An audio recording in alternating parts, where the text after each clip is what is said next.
Capítulo 17. Tendo dito essas palavras aos seus discípulos, Jesus levantou seus olhos para o céu e orou: Pai, é chegada a hora. Glorifica o teu Filho, para que o teu Filho te glorifique. Assim como lhe outorgaste autoridade sobre toda a carne, para que conceda a vida eterna a todos os que lhe deste.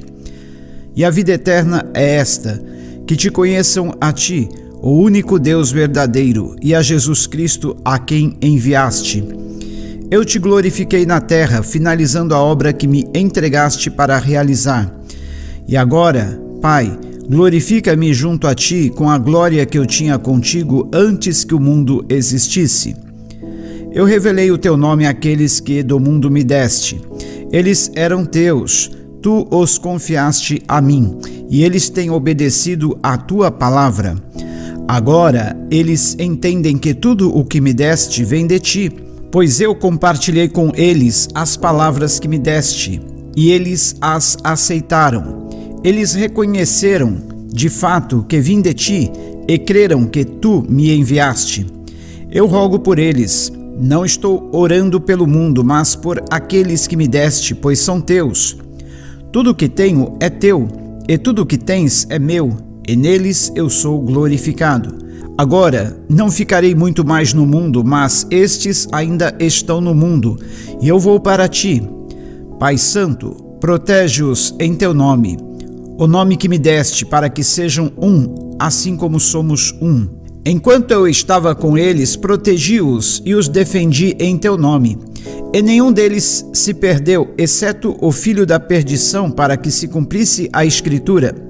Mas agora vou para ti. Digo dessa forma: enquanto ainda estou no mundo, para que eles recebam a minha plena felicidade em seus corações. Eu lhes tenho transmitido a tua palavra, e o mundo os odiou, porque eles não pertencem ao mundo, como eu não sou do mundo.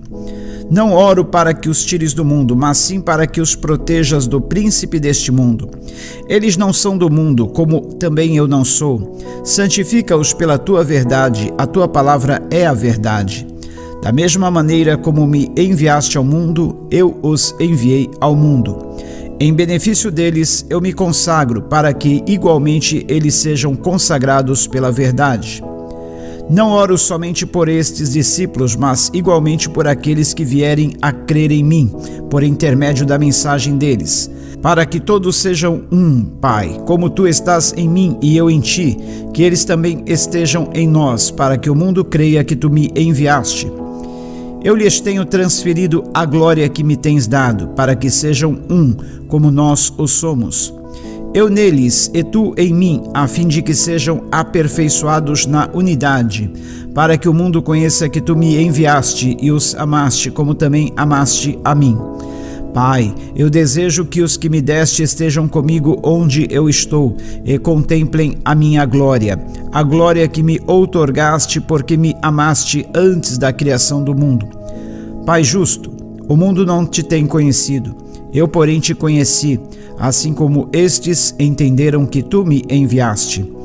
Eu lhes dei a conhecer o teu nome e ainda continuarei a revelá-lo, a fim de que o amor com que me amaste esteja neles e eu neles esteja. Capítulo 18. Tendo Jesus partilhado essas palavras, saiu acompanhado por seus discípulos e atravessou o vale de Quidrom.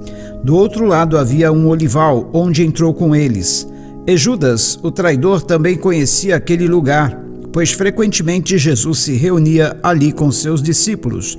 Então, tendo Judas guiado um destacamento de soldados romanos e alguns guardas enviados pelos chefes dos sacerdotes e fariseus, chegou a esse lugar com lanternas, tochas e armas. Entretanto, tendo Jesus pleno conhecimento de tudo o que viria sobre ele, saiu ao encontro deles e lhes perguntou: a quem procurais? Responderam-lhe: a Jesus de Nazaré.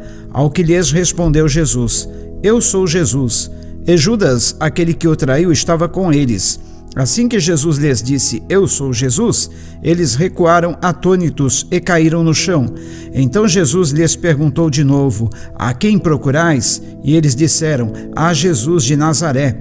Jesus lhes exclamou: Eu já vos disse que eu sou Jesus. Por isso, se é a mim que buscais, deixai esses homens seguirem seus caminhos. Isso aconteceu para que se cumprissem as palavras que ele dissera: Não perdi nenhum de todos os que me deste. Nesse momento, Simão Pedro, que portava uma espada, puxou-a da bainha e feriu o servo do sumo sacerdote, decepando-lhe a orelha direita. E o nome daquele servo era Malco. Então Jesus ordenou a Pedro: Embainha a tua espada, acaso não haverei de beber o cálice que o meu pai me deu? Assim, o destacamento de soldados com seu comandante e os guardas dos judeus prenderam Jesus e o amarraram. E o conduziram primeiramente a Anás, pois era sogro de Caifás, sumo sacerdote naquele ano. Ora, Caifás era quem havia sugerido aos judeus ser conveniente morrer um pelo povo. Simão Pedro e outro discípulo estavam seguindo Jesus. Por ser conhecido do sumo sacerdote, esse discípulo entrou com Jesus no pátio da casa do sumo sacerdote. Entretanto, Pedro teve de ficar esperando do lado de fora da porta. O outro discípulo, que era conhecido do sumo sacerdote, voltou, falou com a criada encarregada da porta e levou Pedro para dentro. Então a jovem criada encarregada da porta perguntou a Pedro: Não és tu também um dos discípulos deste homem? Pedro respondeu: Eu não sou. Fazia frio e os servos e os guardas estavam ali, tendo acendido uma fogueira, esquentavam-se, e Pedro estava em pé entre eles, aquecendo-se também. Então o sumo sacerdote interrogou a Jesus sobre seus discípulos e sua doutrina. Declarou-lhe Jesus: Eu tenho falado francamente ao mundo, ensinei frequentemente nas sinagogas e no templo, onde todos os judeus se reúnem, e nada disse em segredo. Por que me interrogas? Pergunta àqueles que me ouviram o que lhes falei. Eles bem sabem o que eu disse. Assim que Jesus disse isso, um dos guardas que ali estavam bateu-lhe fortemente no rosto com a palma da mão, dizendo: Isso é maneira de responder ao sumo sacerdote? E Jesus respondeu ao guarda: Se eu disse algo de mal, revela o mal, mas se disse a verdade, por que me agrediste?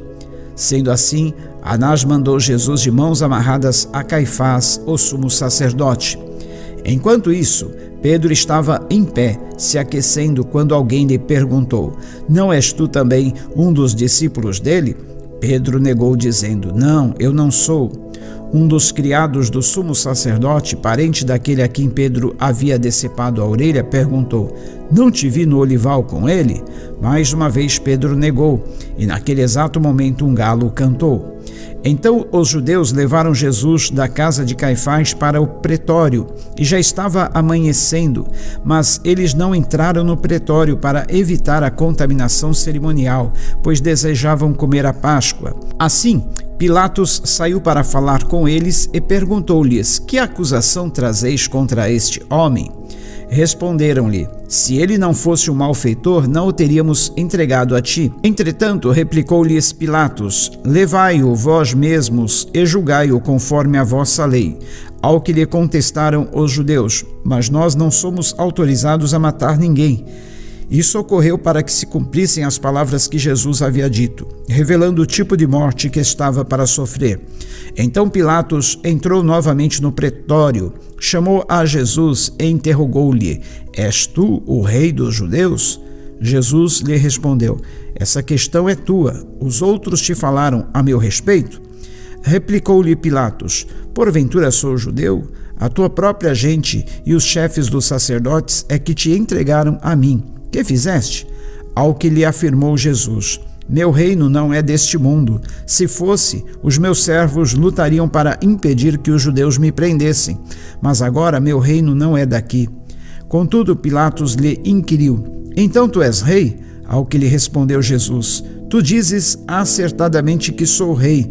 Por esta causa eu nasci, e para isto vim ao mundo, para testemunhar da verdade. Todos os que pertencem à verdade ouvem a minha voz. Então Pilatos questionou a Jesus: que é a verdade? E assim que disse isso, saiu de novo para onde estavam reunidos os judeus e disse-lhes: não encontrei qualquer falta neste homem. Entretanto, sei que é tradição entre vós que devo dar liberdade a um prisioneiro por ocasião da Páscoa. Sendo assim, quereis que eu vos liberte o rei dos judeus? Então os judeus exclamaram outra vez, dizendo: não, esse homem não, mas sim Barrabás. Ora, Barrabás era um conhecido bandido. Capítulo 19. Sendo assim, Pilatos tomou a Jesus e o mandou flagelar. Os soldados trançaram uma coroa de espinhos e a puseram na cabeça de Jesus, e ainda vestiram-no com uma capa de púrpura. Aproximavam-se dele e diziam: salve, rei dos judeus, e esbofeteavam seu rosto. Mais uma vez Pilatos saiu e afirmou aos judeus: vede, eu o trago à vossa presença para saberdes que não encontro neste homem motivo algum que o possa condenar. Então, assim que Jesus veio para fora, usando a coroa de espinhos e a capa de púrpura, disse Pilatos ao povo: eis o homem. Ao verem-no, os chefes dos sacerdotes e os guardas gritaram: crucifica-o, crucifica-o. Mas Pilatos contestou-os, dizendo: levai-o vós outros e crucificai-o, pois eu não encontro nele culpa alguma. Responderam-lhe os judeus: nós temos uma lei, e conforme essa lei ele deve morrer pela blasfêmia de se declarar filho de Deus. Entretanto, ao ouvir esta alegação, Pilatos ficou ainda mais atemorizado e, voltando para dentro do pretório, interrogou a Jesus: de onde vens tu? Todavia Jesus não lhe deu qualquer resposta. Então Pilatos o advertiu: tu te negas a responder-me? Não sabes que eu tenho autoridade para te libertar e poder para te crucificar? Ao que Jesus lhe afirmou: não terias qualquer poder sobre mim se não te fosse dado de cima.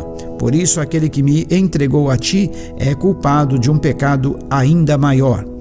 Desse momento em diante, Pilatos procurou libertar Jesus, mas os judeus o ameaçaram, exclamando: se deixares esse homem em liberdade, não és amigo de César, pois todo aquele que se faz rei é contra César. Quando Pilatos ouviu este clamor dos judeus, trouxe Jesus para fora no tribunal e sentou-se no trono do juiz em lugar conhecido como pavimento de pedra, mas em aramaico é Gábata.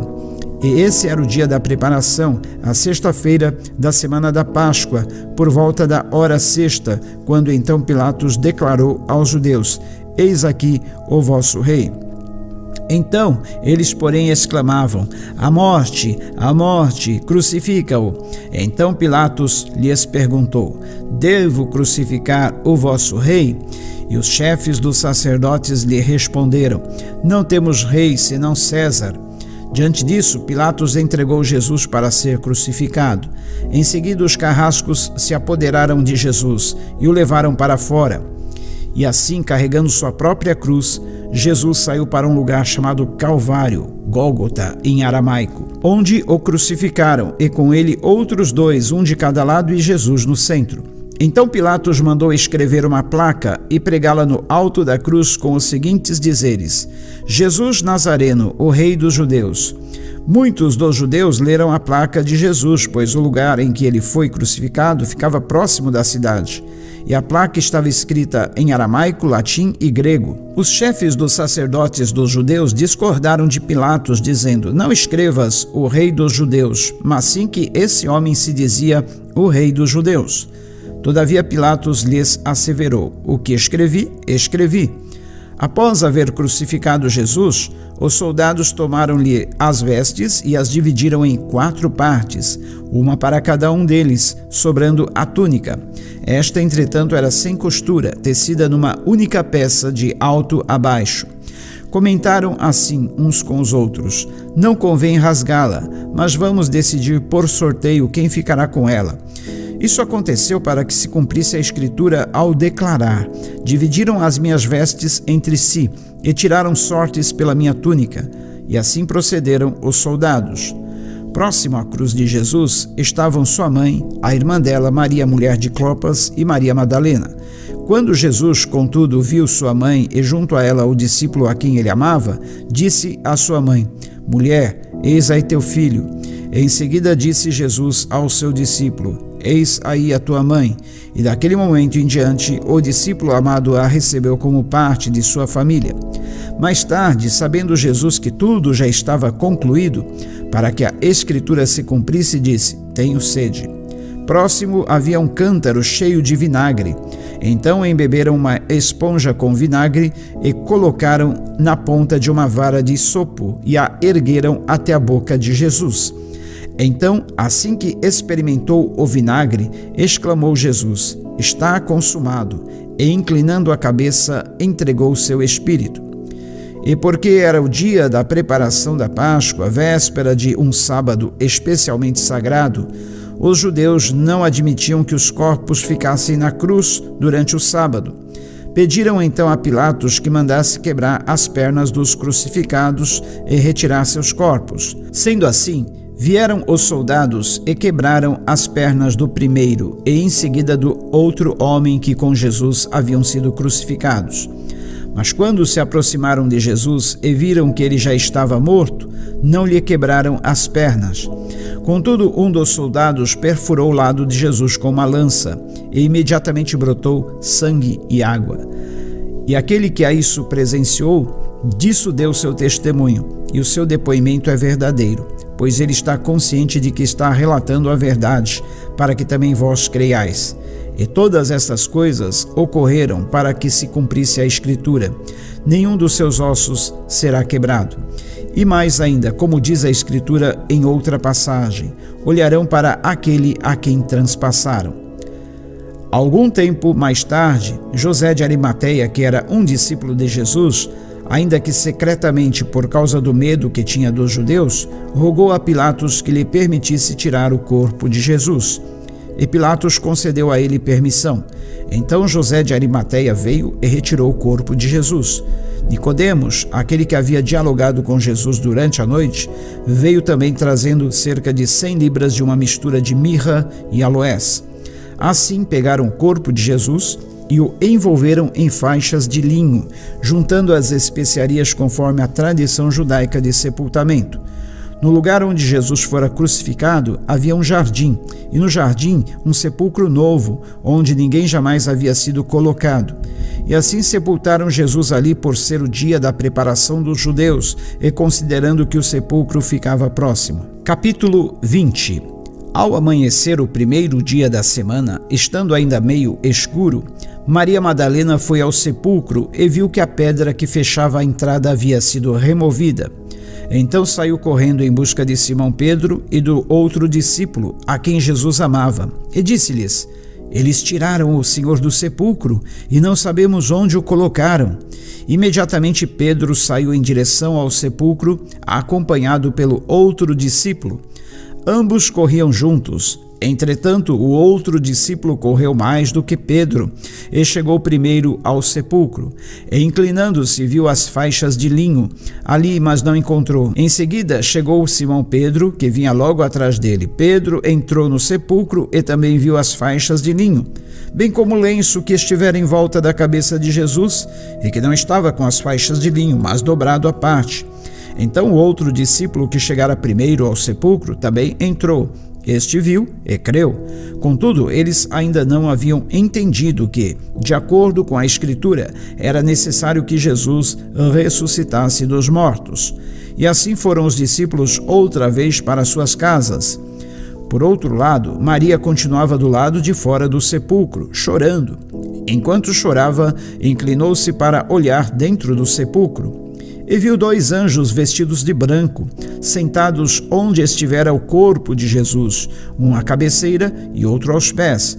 Então os anjos perguntaram: Mulher, por que choras?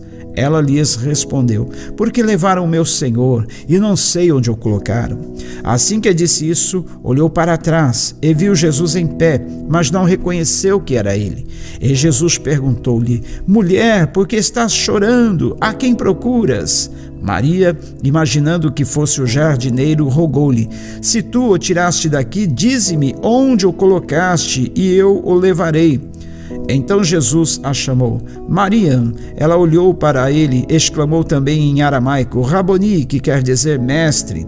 Recomendou-lhe Jesus: não me segures, pois ainda não voltei para o Pai. Mas vai, e ao encontrar seus irmãos, dize-lhes assim: estou ascendendo ao meu Pai e vosso Pai, para meu Deus e vosso Deus. E assim foi Maria Madalena e anunciou aos discípulos: eu vi o Senhor, e contou-lhes tudo o que o Senhor lhe dissera. Então, ao entardecer daquele dia, o primeiro dia da semana, os discípulos estavam reunidos a portas trancadas por medo das autoridades judaicas. Jesus apareceu, pôs-se no meio deles e disse: Shalom Aleichem, a paz seja convosco. Enquanto falava aos discípulos, mostrou-lhes as mãos e o lado. Então os discípulos ficaram muito alegres ao verem o Senhor. E Jesus lhes disse mais uma vez: a paz seja convosco. Assim como o Pai me enviou, eu também vos envio. E tendo dito isto, soprou sobre eles e disse-lhes: recebei o Espírito Santo. Aqueles a quem perdoardes os pecados, ser-lhes-ão perdoados. Aqueles aos quais mantiverdes, ser-lhes-ão mantidos. Contudo, Tomé, um dos 12, chamado Dídimo, não estava com eles quando Jesus apareceu. Os outros discípulos, no entanto, anunciaram-lhe: nós vimos o Senhor. Mas ele respondeu-lhes: se eu não vir as marcas dos pregos nas suas mãos, não colocar o meu dedo onde estavam os pregos, e não puser a minha mão no seu lado, não acreditarei. Após 8 dias, os discípulos estavam reunidos ali outra vez, e Tomé estava com eles. As portas estavam trancadas. Quando Jesus apareceu, pôs-se no meio deles e disse: a paz seja convosco. Então dirigiu-se a Tomé, dizendo: coloca o teu dedo aqui e vê as minhas mãos. Estende tua mão e coloca-a no meu lado. Agora não sejas um incrédulo, mas crente. E Tomé confessou a Jesus: meu Senhor e meu Deus. Ao que Jesus lhe afirmou: Tomé, porque me viste, acreditaste? Bem-aventurados os que não viram e creram. Verdadeiramente Jesus realizou na presença dos seus discípulos muitos outros milagres que não estão escritos neste livro. Estes, entretanto, foram escritos para que possais acreditais. Capítulo 21. Algum tempo depois, Jesus apareceu de novo aos seus discípulos à margem do mar de Tiberíades. Simão Pedro, Tomé, chamado Dídimo, Natanael, que era de Caná da Galileia, os filhos de Zebedeu e mais 2 dos seus discípulos estavam juntos. Simão Pedro disse-lhes: vou pescar. E eles o encorajaram: nós vamos contigo também. Saíram e logo entraram no barco, mas aquela noite nada pegaram. Entretanto, ao clarear da manhã, estava Jesus na praia, mas os discípulos não perceberam que era ele.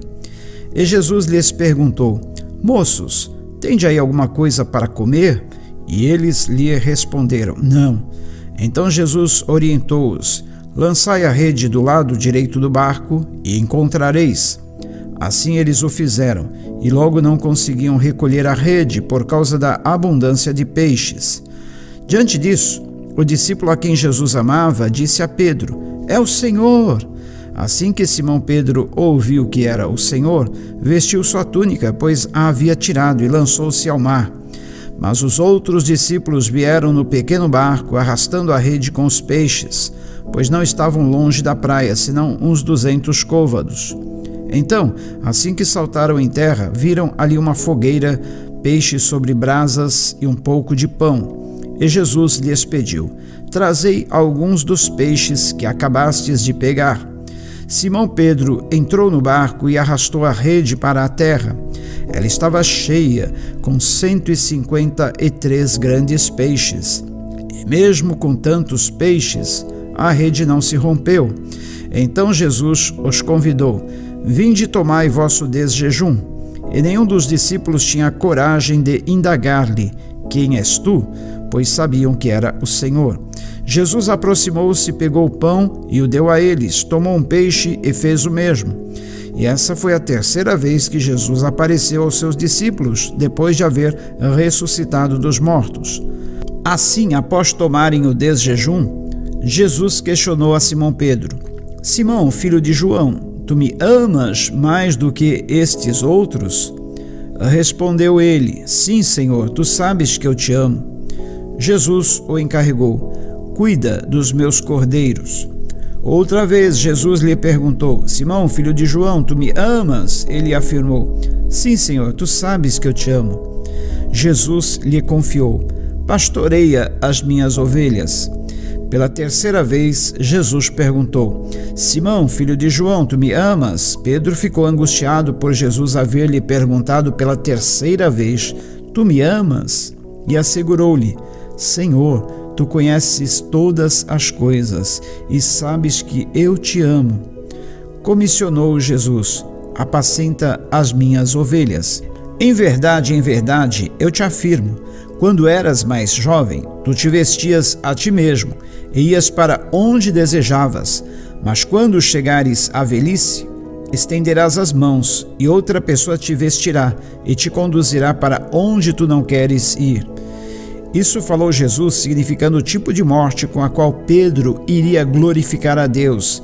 E assim que terminou de proferir essas palavras, acrescentou: Segue-me. Pedro voltou-se e viu que o discípulo a quem Jesus amava os acompanhava. Este era o que estivera ao lado de Jesus durante a ceia e perguntara: Senhor, quem te irá trair? Assim que Pedro ouviu, perguntou a Jesus: Senhor, mas quanto a este homem?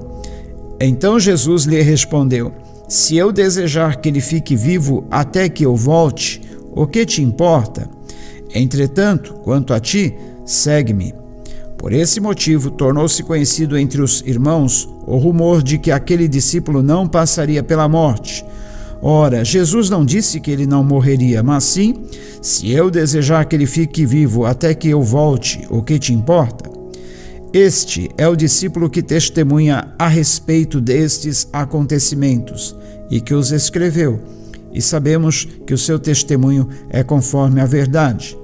Jesus realizou ainda muitas outras maravilhas. Se todas elas fossem escritas, uma por uma, acredito eu que nem mesmo o mundo inteiro seria capaz de conter os livros que se escreveriam.